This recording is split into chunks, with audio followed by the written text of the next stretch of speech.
Umugoroba mwiza cyangwa se igitondo ciza bivanye naho uherereye cyangwa se amasaha uhayikurikiranaho bino biganiro. Ikaze kuri wewe usanzwe ukurikirana ibiganiro byacu, ariko kandi ushobora kuba ari nabwo bwa mbere uhuriranye n'ibino biganiro byacu, ngusaba gukora subscribe kugira ngo ntugacikwe n'ibiganiro byacu by'ubutaha. Uyu munsi inkuru yacu turaza kuyerekeza mu burasirazuba bwa Afrika, aho kuri uyu munsi umutwe wa Red Tabara wasohoye itangazo uvuga ko wishe abasirikare bagera ku 9 ba leta y'u Burundi, ndetse bakica n'umukuru wabo w'ipete rya colonel mu mirwano yabaye kuri uyu wa mbere mu gace ka Rubwebwe Tawundi.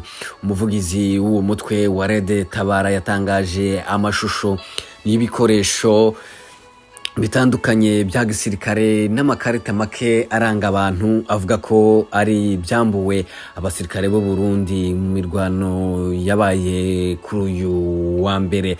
Nubwo biruko iryo tangazo ryasohowe na Red Tabara kuri uyu munsi wa kabiri, umuvugizi w'igisirikare cy'u Burundi yavuze ko itangazo ryo kuri uyu wa kabiri ry'umutwe wa Red Tabara wigamba kwica abasirikare b'u Burundi rigizwe n'ibinyoma gusa, kandi uwo mutwe uvuga ibyo umaze gutakaza abasirikare benshi cyane. Bivuga ko iyo batakaje abantu benshi aribwo mu mirwano aribwo batangira gusohora amatangazo. Kuva mu kwezi gushize mu duce tw'intara ya Kivu y'Epfo havugwa umwuka mubi w'imirwano ikomeye hagati y'ingabo za Repubulika Iharanira Intwaro Rusange ya Kongo ifatanije n'iz'u Burundi n'imitwe y'inyeshamba bitandukanye ikorera muri ako gace, irimo Red Tabara irwanya leta y'u Burundi. Umuvugizi w'u Burundi yasohoye kandi itangazo avuga ko vuba cyane izerekana ubuhamya bwa Red Tabara kubafatiwe ku rugamba cyangwa se bagafatwa matekwa n'abishikirije ingabo z'u Burundi ahabera iyo mirwano. BBC nkuko bitangaza ivuga ko itashoboye kugenzura mu buryo bwigenga amashusho yagaragajwe n'umuvugizi wa Red Tabara mu itangazo yashize hanze. Abasivile b'abanyekongo batazwi neza imibare bivugwa ko bishwe, abandi bakava mu byabo kubera iyi mirwano yongeye kwaduka muri uku kwezi gushize, ihanganisha urusobe rw'imitwe y'inyeshamba itandukanye hamwe n'ingabo za leta ya Kongo n'iz'u Burundi. Igisirikare cy'u Burundi kiri mu ntara ya Kivu y'Amajepfo ku bwumvikane. Igisirikare cy'u Burundi kiri mu ntara ya Kivu y'Amajepfo ku bwumvikane bw'abategetsi b'ibihugu byombi, no kuvuga n'ubwumvikane bwahabaye hagati y'igihugu ca Kongo ndetse n'ic'u Burundi. Ariyo mpamvu abasirikare b'u Burundi babarizwa muri ico gihugu kubwo kurwanya no guhasha imitwe y'inyeshamba.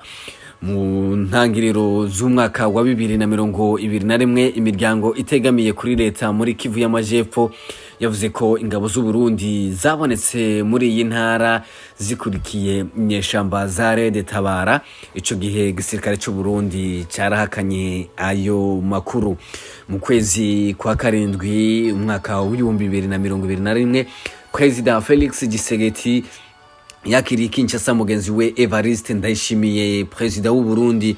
Mu byo bumvikanye harimo no gufatanya mu kibazo cy'umutekano, nubwo ibirambuye bigize ubwo bwumvikane bitatangajwe. Mu kwezi kwa munani umwaka wa 2022 nibwo byatangajwe ko ingabo z'u Burundi zinjiye ku mugaragaro mu ntara ya Kivu y'Epfo, ariko mu rwego rw'ingabo z'umuryango w'ibihugu bya Afrika y'Iburasirazuba EAC.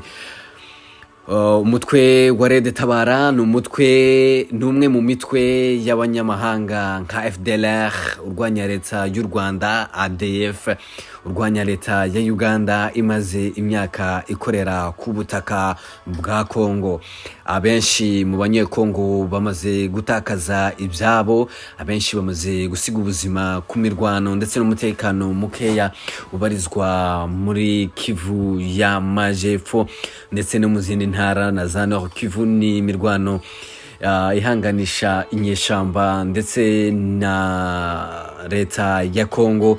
Kuri ubu benshi mu banyekongo bahunze ndetse batakaza ibyabo, abandi bahungira mu bihugu bituranye kugira ngo babashe kureba uko borara bakaramira ubuzima bwabo cyangwa se bakareba ko bose inzira kabiri.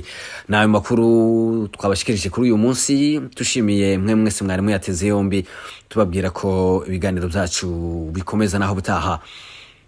Imana ikomeze ibarinde.